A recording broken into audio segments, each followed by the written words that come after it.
தங்களுக்கான நேரத்தை இவன் சரியாக பயன்படுத்திக் கொள்கிறானோ அவன் நல்ல நேரத்துக்காக காத்திருக்க வேண்டியதில்லை அப்படிம்பாங்க. சார் எனக்கு நல்ல நேரமே வெல்ல அப்படின்னு சொல்கிற எல்லாரும் அவங்களுக்கான நல்ல நேரத்தை விட்டவங்க தான். இது உங்களுக்கான நல்ல நேரம். ஒருத்தனுக்கு நல்ல நேரம் நடக்கிறது எப்படி கண்டுபிடிக்கலாம்னா, நல்ல நேரம் நடக்குதுங்கிறது அவனுக்கு தெரியணுமா. உங்களுக்கு இது நல்ல நேரம் அப்படின்னா நல்ல நேரம் நடக்கிறது சம்மந்தப்பட்டவனுக்கு தெரியணும்ல. நல்ல நேரம் நடந்து கொண்டிருப்பது என்பதை அறிந்து கொள்ளுகிறவர்கள் அந்த நல்ல நேரத்தை பயன்படுத்திக் கொள்வார்கள். இனி வரக்கூடிய காலங்கள் அத்தனையும் நல்ல நேரமாக உங்களுக்கு அமைய வேண்டும் என்று நீங்கள் ஆசைப்பட்டால், விரும்பினால் இந்த நேரத்தை பயன்படுத்திக் கொள்ளுங்கள். உலகத்திலே இன்னைக்கு கஷ்டம் நேரத்தை பாதுகாக்கிறதா இல்லையா? நேரத்தை திருடுவது தான் உலகத்தின் மிகப்பெரிய வேலை. டெலிவிஷன் திருடும், ஃபோன் திருடும், மால் திருடும், சினிமா திருடும், 2020 திருடும், அங்கே ஹைலைட்ஸ் திருடும், ஃபேஸ்புக்குகள் திருடும், ட்விட்டர்கள் திருடும், வாட்ஸ்அப்புகள் திருடும், பக்கத்து வீட்டுக்காரன் திருடுவான், ஏற்று வீட்டுக்காரன் திருடுவான். இதுக்கு நடுவில் நம்ம நேரத்தை நம்ம காப்பாற்றி. டைம் இஸ் மணி. பணம் என்பது என்ன? நேரம். அறிவு என்பது என்ன? நேரம். அப்போ இந்த நேரத்தை நீங்கள் யாருக்கும் கொடுக்காம உங்கள்கிட்ட பத்திரமா பாதுகாக்க வேண்டியதான் உங்களுடைய முக்கியமான வேலை. ஆக்சிடென்ட் நடந்த இடத்துலேருந்து இந்த மணி நேரத்திற்குள் ஒரு நல்ல மருத்துவமனை, வசதிகள் நிறைந்த மருத்துவமனை அல்லது நல்ல மருத்துவர் இருக்கக்கூடிய மருத்துவமனையை நீங்கள் அடைந்து விட்டால் ஒருவரை காப்பாற்றி விட முடியும் அப்படிம்பாங்க. அதுக்காக தான் எவ்வளவு கூட்டத்திற்கு நடுவிலும் வண்டிகள் எல்லாம் ஒதுக்கி ஒரு ஆம்புலன்ஸுக்கு நம்ம ஸ்பேஸ் கொடுக்குறாங்க. உயிர் ஒன்று போராடிக்கிட்டு இருக்கு. காரணம் இட்ஸ் ஃபேஸிங் தட் கோல்டன் அவர். ஒரு மணி நேரத்துக்குள்ளே பாதிக்கப்பட்டவர் இந்த மருத்துவமனைக்கு போகணும். தட்ஸ் கால் கோல்டன் அவர். ஏன்னா அந்த கோல்டன் அவருங்கிறது தான் வாழ்க்கையில் முக்கியம். அவர் வாழ்க்கையில் எத்தனையோ மணி நேரம் வரப்போகுது இல்லையா? அவர் 100 ஆண்டுகள் வாழுகிறார்னா எத்தனையோ மணி நேரத்தையோ எத்தனையோ நாட்களையும் அவர் சந்திக்க போகிறார் என்றாலும் கூட தன் வாழ்வின் மிக முக்கியமான நேரம் என்பது அவருக்கானது அந்த கோல்டன் அவர் தான். அந்த 2 ஹவர்ஸ்க்குள்ள ஒரு ஹாஸ்பிட்டல் போகணுங்கிறதா, அதுதான் உங்களுக்கும். இட்ஸ் ஒரு கோல்டன் அவர். மனிதனுடைய பிறப்பும் மரணமும் கோல்டன் அவர். படிப்பும் வாழ்க்கையும் கூட கோல்டன் அவர் தான். பின்னால் வரப்போகிற 10,000 மணி நேரங்களை நீங்கள் பத்திரமாக பாதுகாக்க வேண்டும் என்றால் இப்போது இருக்கக்கூடிய நேரங்களை நீங்கள் பத்திரமாக பாதுகாக்கணும். வாழ்க்கையில் மனுஷனுக்கு 3 விஷயம் அமையணும். ஒன்று பிடிச்ச படிப்பு, 2வது நமக்கு பிடிச்ச ஒரு வேலை, 3வது பிடிச்ச ஒரு வாழ்க்கை துணை. இது 3 அமையணும்னா அதுக்கான பேஸை இப்போ தான் நீங்கள் போடணும். இது சொதப்புச்சு, இது 3 சொதப்பி. இது 3 எவனுக்கு சூப்பராக கிடைக்குதோ அவன் கொடுத்து வச்சவன். பிடிச்ச படிப்பு, பிடிச்ச வேலை, பிடித்த வாழ்க்கை துணை. இது 3ஐயும் அமைத்துக்கொள்ள முதலில் பிடித்த படிப்பை நீங்கள் பிடிக்கணும்னாவே இப்போ படிக்கணும். 12 வருட 14 வருட உங்கள் உழைப்பு மட்டுமில்லை, உங்கள் அம்மா அப்பாவோட உழைப்பு. நீங்கள் நன்றி கடன் செலுத்துவதற்கு உங்களிடம் ஒரு வாய்ப்பு இருக்கும் என்றால் that's only one thing is available called education. படிக்கணும். படிப்பை தர வேறு எது வழியாகவும் உங்களுடைய தாய் தந்தைக்கும் இந்த சமூகத்துக்கும் உங்களுடைய நன்றி கடன் நீங்கள் திரும்ப கொடுக்க முடியாது. கல்விதான் ஆகச்சிறந்த விஷயம் என்று தொடர்ந்து சொல்லப்பட்டு கொண்டிருப்பதை பின்னணியில் இருப்பது அதுதான். நீங்கள் படிக்கணும் படிக்கணும் படிக்கணும் சபத்தில் மோதுற மாதிரி எல்லாரும் சொல்லிட்டு இருக்கிறதான காரணம் என்னன்னா, படிக்க முடியாமல் போன பல பேர் வாழ்க்கையில் என்னென்னத்தெல்லாம் சந்திக்கிறான்னு நினச்சி பார்க்குறப்ப நம்முடைய பிள்ளைங்களாம் படித்தா எப்படி ஜெயிக்குங்கிற ஆசை தான் பிள்ளைங்களை படிக்க வைக்க சொல்லி நகர்த்து. கூடவே உட்காந்துருக்கானுங்களே உங்களோட சேர்த்து ராப்பகல அம்மா அப்பாவும் எதுக்கு படின்னு சொல்லிட்டு பேசாமல் படுத்து தூங்கிடலாமே. உள்ள நம்ம தூங்குற நேரத்தில் படிக்காமல் போயிருமோங்கிற பயம் இருப்பதற்கான காரணம் படித்தால் என் பிள்ளை ஜெயித்து விட முடியும் என்ற நம்பிக்கை, படித்தால் இந்த சமூகம் ஜெயிக்கும் என்ற நம்பிக்கை. நமக்கான ரெஃபரன்ஸ் ஒன்று தான், கல்வி தான். கல்வி வழியாகத்தான் நாம் ஜெயித்திருக்கிறோம். கல்வி தான் ஜெயிக்கும். படிக்கணும். நமக்காக மட்டும் இல்லை, நம்ம சமூகத்திற்காகவும் படிக்கணும்.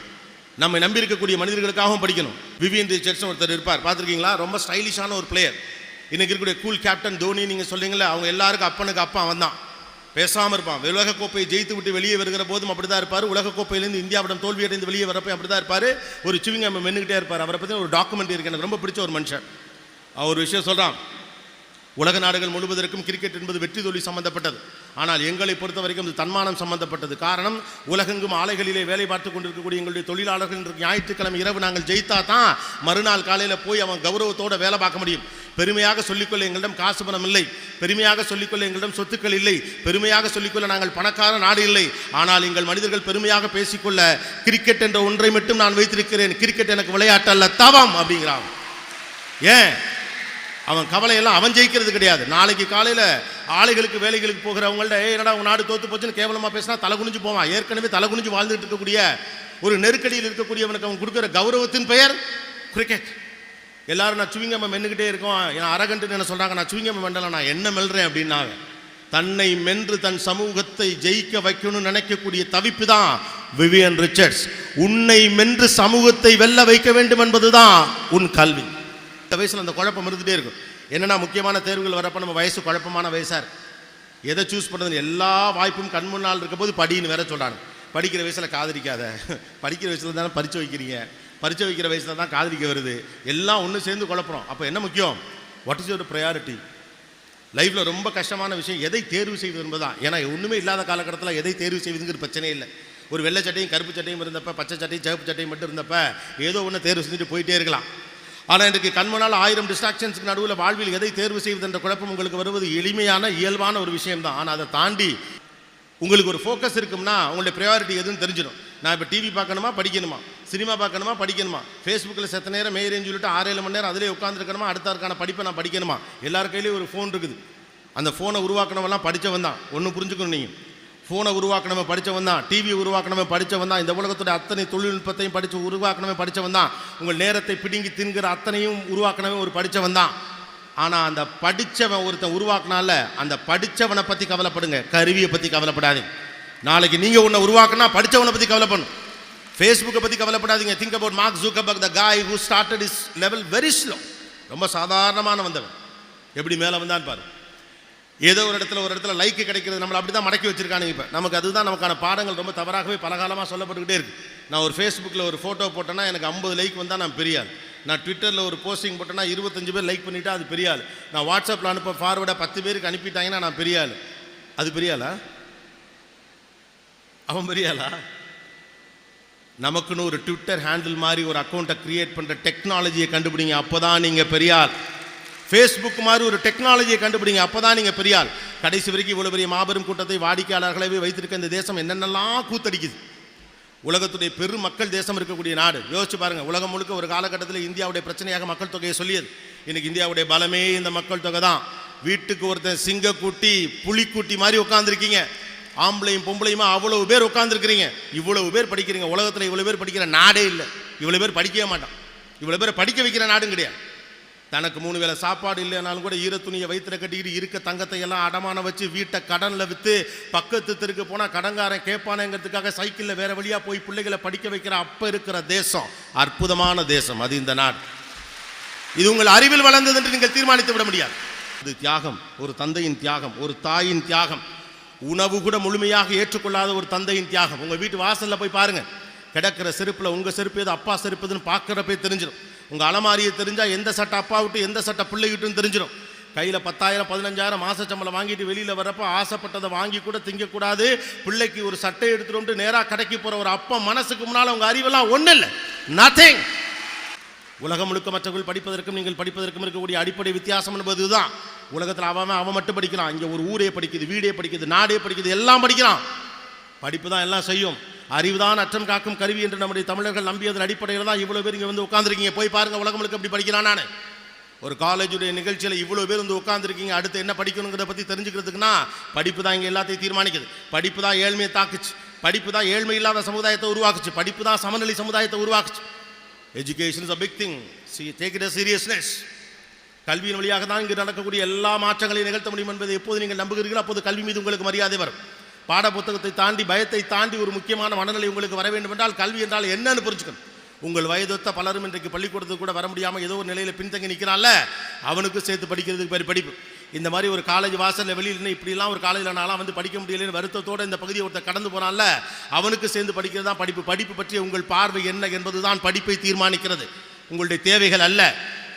I have the capability to move this society one step forward through my education. அதுக்கு பேர் தான் கெத்து. இந்த சமூகத்தை கல்வியின் வழியாக ஒருபடி நகர்த்துவே, நம்பிட்டு படி, தானா படிப்பு வரும். நீங்கள் எப்படி படிக்கணும்னு சொல்லக்கூடிய எக்ஸ்பர்ட் நான் கிடையாது. ஏன் படிக்கணும் என்னால் சொல்ல முடியும். அதன் வழியாகத்தான் நம்முடைய சமூகம் ஆட்சிமையை நம்மால் உருவாக்க முடியும் என்ற எண்ணம் உங்களுக்கு வருகிற போது தாராளமாக படிங்க. என்னத்தை படித்து என்னத்தை பெருசாக பண்ணிட போகிறோம். நம்மலாம் படித்தால் இப்போல்லாம் வாய்ப்புகள் பெரிதாக இல்லை, நமக்கு பெரிய ஆளெல்லாம் வர முடியாது. எவனோ ஒருத்தன் கோடியில் ஒருத்தன் வர்றான், நம்ம எப்படி வர்றது? நீ அதில் ஒரு ஆளாக இருந்துட்டு போ, அவ்வளோதானே. நீங்கள் அண்ணாந்து பார்க்கக்கூடிய மிகப்பெரிய சாதனையாளர்கள், நம்பக்கூடியவர்கள், அறிவாளிகள், பணக்காரர்கள் எல்லாரும் சாதாரண இடத்துலேருந்து வந்தவன் தான். பணக்காரன் வீட்டு பிள்ளை ஜெயிச்சதை விட பாமரன் வீட்டு பிள்ளை ஜெயிச்ச வரலாறு தான் இந்த நாட்டில் அதிகம். அதுதான் எஜுகேஷன். பணக்கார வீட்டு பிள்ளை ஜெயிச்சதை விட பாமரன் வீட்டு பிள்ளை ஜெயிச்சதுக்கான காரணம் என்ன? தான் ஜெயிப்பேன்னு நம்ம சிக்கல்லாம் என்ன தெரியுமா? நம்மகிட்ட என்ன இருக்கோ அதை வச்சு நம்முடைய வெற்றியை பார்க்குறோம். அப்படி பார்க்காது. உங்களால் என்ன செய்ய முடியும் என்ற அடிப்படையிலிருந்து உங்களுடைய எதிர்காலத்தை பாருங்க. உங்ககிட்ட என்ன இருக்குங்கிறத வச்சு எதிர்காலத்தை பார்க்காதீங்க. இன்றைக்கி நம்மகிட்ட வீடு இல்லை, கார் இல்லை, பெருசாக இங்கிலீஷ் இல்லை, படித்தவன் குடும்பத்திலே இல்லை, நான் தான் முதலாக படிச்சுட்டு இருக்கேன், படி பரவாயில்ல, அதெல்லாம் உங்கள்கிட்ட இப்போது இருப்பது. உன்னால் என்ன முடியுங்கிறதான் வாழ்க்கையை ஒழிய என்ன இருக்கிறதுங்கிறது வாழ்க்கை இல்லை. கையில் என்ன இருக்குங்கிற கணக்கை வச்சுக்கிட்டு எதிர்காலத்தை தீர்மானிக்கிறது ஒரு மனநிலை, அது தவறு. என்னால் இது வரைக்கும் போக முடியுங்கிற நம்பிக்கையை வச்சுட்டு பயணிக்கிறவன் தான் அடுத்த இடத்துக்கு போயிட்டு வந்துக்கிட்டே இருக்கான். எல்லாரும் காலத்தில் சந்திச்சு தான் இருக்கான். எல்லாரும் ஏதோ ஒன்று சந்திச்சு தான் மேலே வந்து உட்காந்துருக்கான். மேடையில் உட்காந்துருக்கவங்களும் சரி, இதுக்கு மேலே உட்காந்துருக்கவங்களும் சரி, கீழே உட்காந்துருக்கவங்களும் சரி. இன்றைக்கி நான் மேலே நிற்கிறேன், நீங்கள் கீழே உட்காந்துருக்கீங்க, நாளைக்கு நான் கீழே உட்காந்துருப்பேன், நீங்கள் மேலே உட்காருவீங்க. அது எல்லாருக்கும் நடக்கும். நடக்கிறவனுக்கு நடக்கும், நடக்காது நினைக்கிறவனுக்கு நடக்காது. ஆனால் ஒன்றே ஒன்று தான், இப்போது இருக்கக்கூடிய நிலையை வைத்துக்கொண்டு உங்கள் எதிர்காலத்தை தீர்மானிக்காதீர்கள். என்னவெல்லாம் உங்களால் முடியும் என்ற நம்பிக்கையின் அடிப்படையிலிருந்து உங்கள் வாழ்க்கையை பாருங்கள். ரொம்ப மோசமான ஒரு விஷயம் வாழ்க்கையில் என்ன தெரியுமா? நம்ம குறைவாக மதிப்பிட்டுக்கிறதா. உங்களை நீங்கள் குறைவாக மதிப்பிட்டுக் கொள்ள நீங்கள் யார்? யோசிச்சு பாருங்கள். அடுத்தவன் நம்மளை குறைவாக மதிப்பிட்டா எவ்வளவு கோவம் வரும். நீ ஒன்றத்துக்கு லாய்க்கில் நீலாம் அதுக்கெல்லாம் சரிப்பட்டு வர மாட்டேன்னு எவனா சொன்னால் அவ்வளோ ஆத்திரம் வரும். தெருமுனையில் வச்சு சாக்க போட்டு முடி மண்டையிலே குத்துன்னு குத்தலான்னு தோணுது. எவனோ ஒருத்தர் என்னடா இவ்வளவு படிக்கிற எழுத்து விட்டு பையன் உன்னை விட 10 மார்க்கு கூட எடுத்துட்டான்னு கேட்டால் கோபம் வருது. யாரோ ஒருவர் நம்மை பற்றி தவறாக பேசுகிற போதோ அல்லது நம்முடைய தரத்திற்கு கீழாக பேசுகிற போதோ கோபம் வரும்ல. அதுவே தப்புனா நீங்களே உங்களை பற்றி குறைவாக மதிப்பிட்டால் எவ்வளவு மோசமாக இருக்க முடியும் யோசிப்பாங்க. அதெல்லாம் முடியாதுப்பா, நம்மளாலாம் முடியாது. அப்பப்போ பேக் அடிச்சுக்கிட்டே இருக்கமே. இந்த பேக் அடிக்கிறப்ப பயப்படாதீங்க, அவ்வளோதானோ நினைக்காதீங்க. எல்லாரும் லைஃப்பில் பேக் அடிச்சுட்டு மேலே வந்தவன் தான். யாருமே சொனங்கி போகாமல் மேலே வந்தவன்லாம் ஒன்றும் கிடையாது. எல்லாருமே இப்படி நெஞ்சை பிடிச்சிக்கிட்டே நிமிந்துக்கிட்டே மலையெல்லாம் ஒருத்தர் ஏறல. எல்லாரும் சறுக்குவான், விழுவான், எந்திரிப்பான், அடிபடுவான். எவனாவது பார்க்குறானான்னு பார்த்துக்கிட்டு எங்களுக்குலாம் அதெல்லாம் தெரியும்ட்டு நேராக ஏறி மேலே போயிட்டே இருப்பான். பேக் அடிக்கிறப்ப பயப்படாதீங்க. லைஃப்பில் எல்லாருக்கும் வரும். ஒன்று சிறக்கும், ஒன்று சிறக்காது.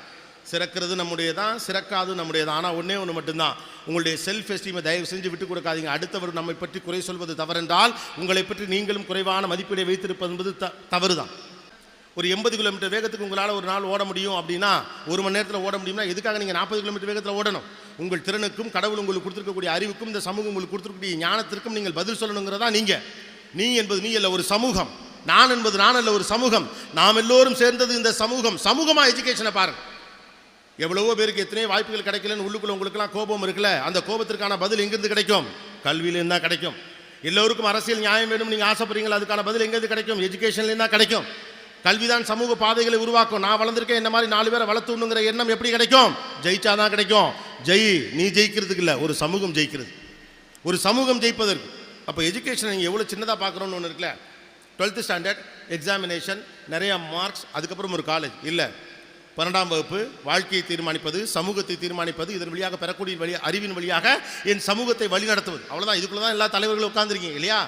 யாரோ ஒருத்தன் தான் இங்கே அடுத்து எவனோ முக்கியமான இடத்துக்கு வரப்போகிறான். ஒரு அண்டர் செக்ரட்டரி யாரோ ஒருத்தன் வரப்போகிறான். ஒரு சீஃப் செக்ரட்டரி யாரோ ஒரு பொண்ணு வரப்போறீங்க. இந்த நாட்டுடைய முக்கியமான கிரிக்கெட்டராக இதுக்குள்ளே யாரோ ஒருத்தர் உட்காந்துருக்கலாம். இந்த நாட்டுடைய அரசியல் தீர்மானங்களை எழுத போகக்கூடிய ஒரு ஆளாக உங்கள் ஒருத்தர் உட்காந்துருக்கலாம். மக்கள் திரளை தன் பக்கம் நிற்கக்கூடிய மாபெரும் பேச்சாளர் இந்த கூட்டத்துக்குள்ள உட்காந்துருக்கலாம். யார் எவன் எங்கே உட்காந்துருக்க எவனுக்குமே தெரியாது. ஆனால் நீங்களே இதுக்குள்ளே உட்காந்துருக்கேன் நான் நம்புறேன். அவ்வளோ மட்டும்தான். நீயும் நம்பிட்டு போ, முடிச்சு. யார் எங்கே உட்கார்ந்துருக்கிறீர்களே தெரியாது, ஆனால் நீங்கள் தான் அதுங்கிறது உங்களுக்கு தெரியுமாங்கிறதா. உலகத்திலேயே இந்தியா இளைஞர்களின் தேசம்னு கொண்டாடப்படுவது ஒரு பக்கம் நல்ல சந்தோஷமாக இருந்தாலும் அதை பற்றின புரிதல் வேணும். ஒரு காலத்தில் 30 வயசில் புரிதல் வந்தால் போதும். இப்போல்லாம் முடியாது. 21 வயசில் புரிதல் வந்தே ஆகணும். 20 வருஷத்துக்கு முன்னால் போய் பாருங்கள். ஒரு பேங்க் மேனேஜர் வயசு 60, 55 ரிட்டையர்ட் ஆகிறப்ப தான் பேங்க் மேனேஜர் ஆவார். 2 நாள் ஹெட் மாஸ்டர் இருந்துட்டு ரிட்டையர் ஆனவங்களாம் உண்டு. டிபார்ட்மெண்ட் ஹெட் ஆகிறதுக்கு 20 வருஷம் வேலை பார்க்கணும். இன்றைக்கி போய் பாருங்கள், உங்கள் அண்ணன் மாதிரி இருக்க ஒருத்தர் பேங்க்கில் உட்காந்துருக்கிறார், மேனேஜருங்கிறார். அண்டர் செக்ரட்டரி 35 வயசில் உட்காந்துருக்கிறார். அரசாங்கத்துடைய மிக முக்கியமான முடிவுகள் எடுக்கக்கூடிய இளம் IAS ஆஃபீஸர்கள் 40 வயதுகளில் உட்காந்துருக்காங்க. வயசானவனுக்கு வயசே இப்போ 40 ஆகி போச்சு. அப்போ நீங்களாம் எவ்வளோ பொறுப்பாக இருக்குன்னு நினச்சி பாருங்கள். நீங்களாம் படிக்கிறோம் அப்படிங்கிற ஒரு ஸ்டூடெண்ட் மனநிலையிலேருந்து படிக்காதீங்க. நாளைக்கு இந்த நாட்டினுடைய தீர்மானங்களை தீர்மானிக்க போகிறது நான் தான் நம்பிட்டு படிங்க. அப்போ எவ்வளோ பொறுப்பு வேணும்? ஒரு பென்ஷனுக்காக காத்திருக்கக்கூடிய ஒரு ஏழை பாட்டிக்கு அப்ரூவல் சைன் போட போகிறது நீ, உன் படிப்பு. கல்விக்கான நோக்கம் குறித்த பார்வை உங்களுக்கு எப்படி இருக்குதோ அது பொறுத்து தான் கல்வி குறித்த பார்வை உங்களுக்கு வரும். நமக்கு நோக்கமே இல்லை, பாஸ் பண்ணுறது நோக்கமாக கிடையாது, மார்க் எடுக்கிறது நோக்கமாக கிடையாது. என்னால் என் அறிவின் வழியாக இந்த சமூகத்தை ஒருபடி நகர்த்த முடியும் என்று நம்பி படி. இவ்வளவு நாள் படிக்கிறனால இந்த 55 நாளில் படிக்க முடியும். அந்த நம்பிக்கை படிக்க வைக்கும், பெருமிதம் படிக்க வைக்கும். ஒரு மாற்றத்தை என்னால் ஏற்படுத்த முடியுங்கிற எண்ணம் நம்மளை படிக்க வைக்கும். தயவு செஞ்சு அந்த எண்ணத்திலிருந்து பின்னால் வரவே வராதிங்க. ஓகே, படிக்கிறது இந்த ஜெனரேஷனுக்கு தான் ரொம்ப கஷ்டம். நாங்கள்லாம் அந்த காலத்தில் இவ்வளோ கஷ்டப்பட்டு படித்தோம் தெரியுமான்னு பெரியவங்களாம் சொல்லப்போனாலாம் மறுத்ததுண்டு. அப்போல்லாம் படிக்கிறத தவிர உங்களுக்கு பெரிய வேலையே இல்லை. மிஞ்சி போனால் வாரம் ஒரு நாள் திரைப்படம் வரும், அதுவும் புள்ளியாக காட்டுவாங்க, பழைய படமாக போடுவாங்க. 500 தேட்டரில் ஒரே டயத்தில் படத்தை ரிலீஸ் பண்ணுறாங்க. தீபாவளிக்கு 10 சினிமா படம் டிவிலெல்லாம் போடுறாங்க. 10க்கு இங்கே 2020 மேட்ச் நடக்குது. மால்கள், அது செலப்ரேஷன், லொட்டு லொசுக்கு, ஃபோனு. ஐயோ, இதுக்கு நடுவில் படிக்கிறது கம்பசூத்திரம் தான். ஆனால் மறுபடியும் நான் சொன்னது ஞாபகம் வச்சுங்க, இது எல்லாத்தையும் உருவாக்கின படித்தவன். இந்த கருவிகளை பார்ப்பதற்கு முன்னால் அந்த உருவாக்கின படித்தவன் யாரும் அவனை பற்றி கவலைப்படுங்க. எவ்வளோ பேருடைய ஃபோனில் ஸ்க்ரீன் டைம்னு ஒன்று இருக்குது. How many people have that screen time?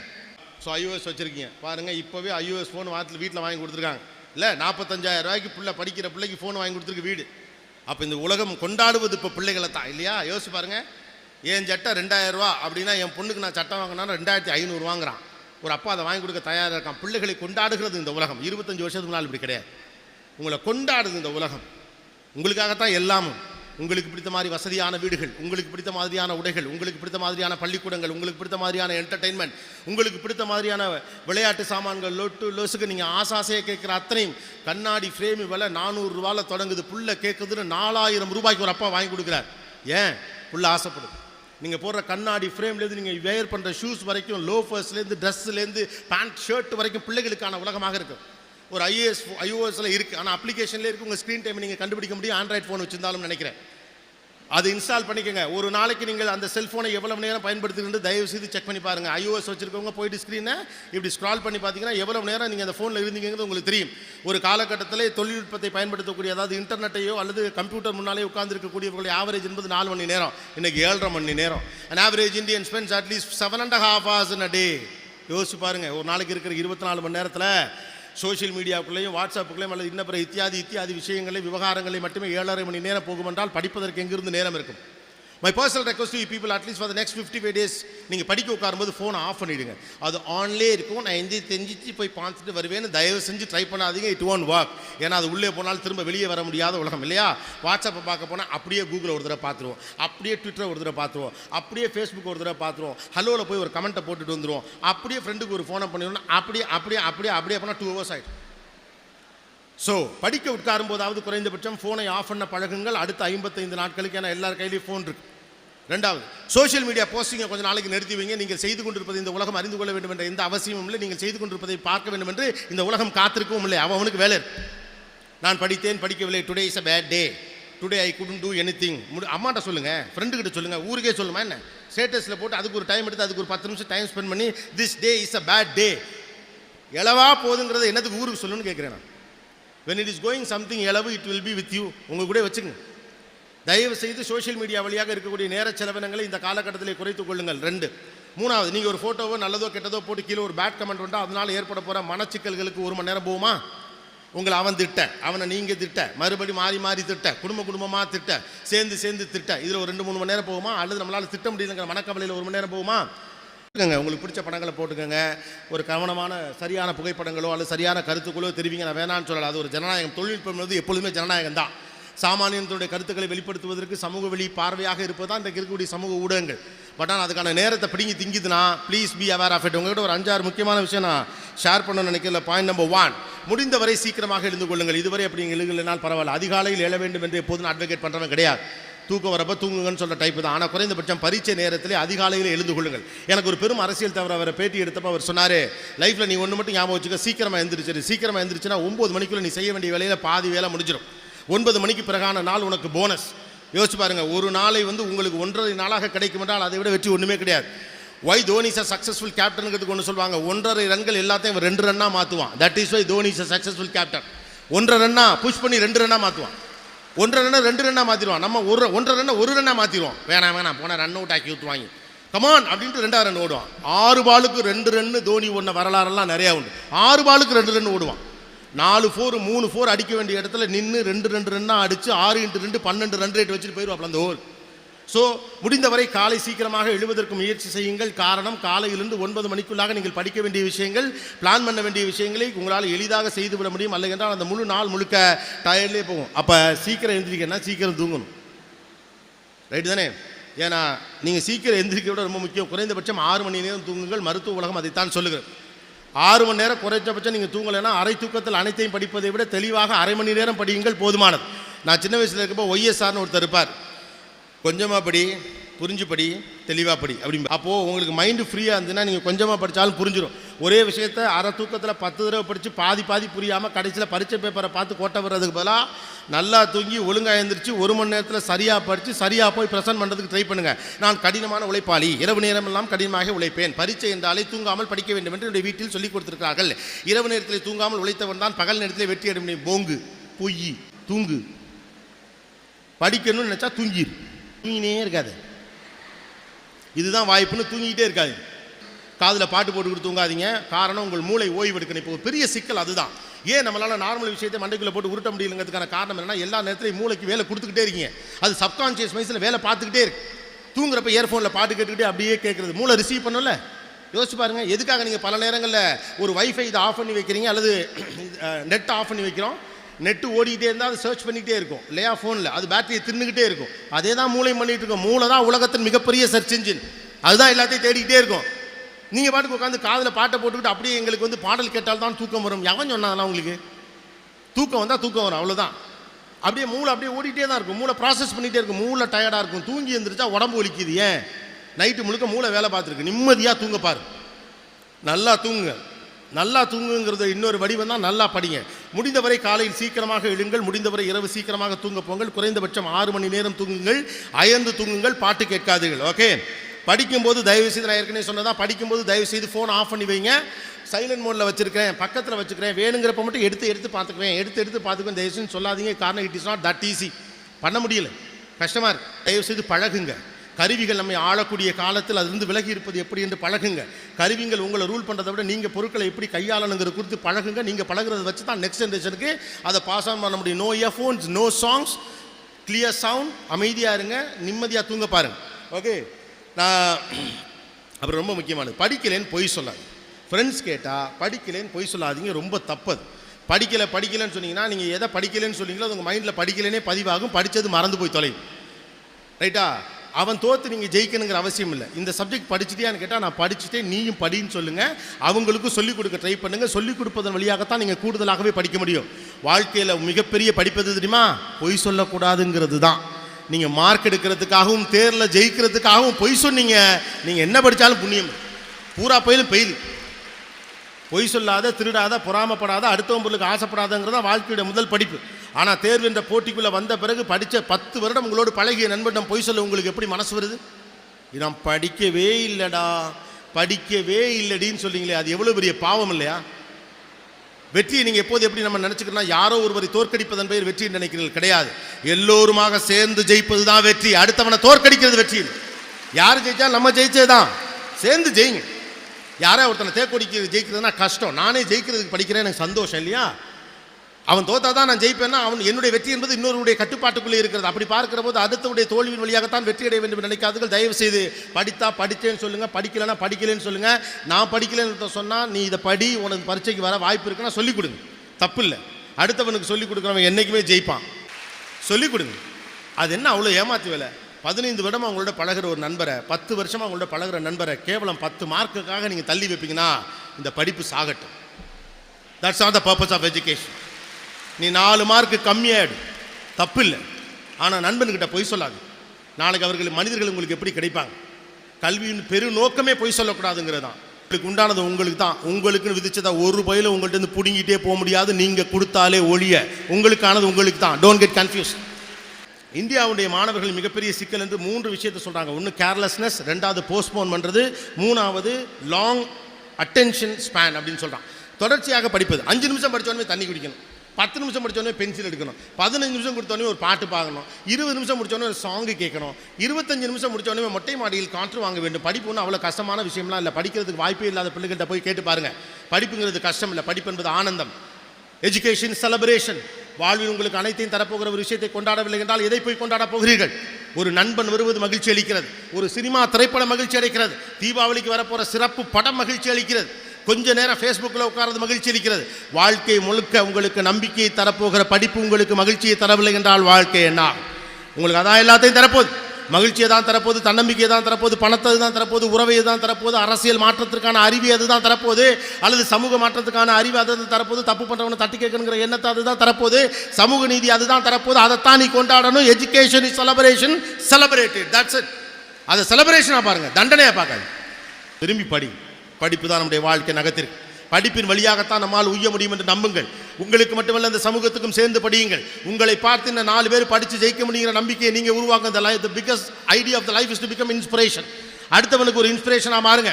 நினைவில் வைத்துக் கொள்ளுங்கள், உங்களுக்கு சோர்வு ஏற்படுகிற போதெல்லாம் அப்பா அம்மாவை நினைத்துக் கொள்ளுங்கள்.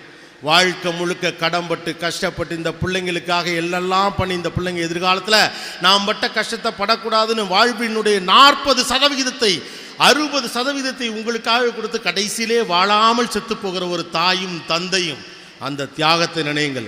Whenever you feel tired, think about your dad and mom. Whenever you feel positive, think about your country. Whenever you feel tired, think about that you are here to make a change. ஒரு மாற்றத்தை உண்டாக்குவதற்காக பிறந்தவன் ஒரு நாளும் சோம்பேறியாக இருந்துவிடக் கூடாது என்று மறுபடி எழு, அடிக்க எழு. நீங்கள் ஜெயிப்பீர்கள் என்ற நம்பிக்கை எனக்கு இருக்கிறது. அந்த நம்பிக்கையில் தான் உரத்து பேசுகிறோம். அந்த நம்பிக்கை உங்களுக்கும் இருக்கட்டும்.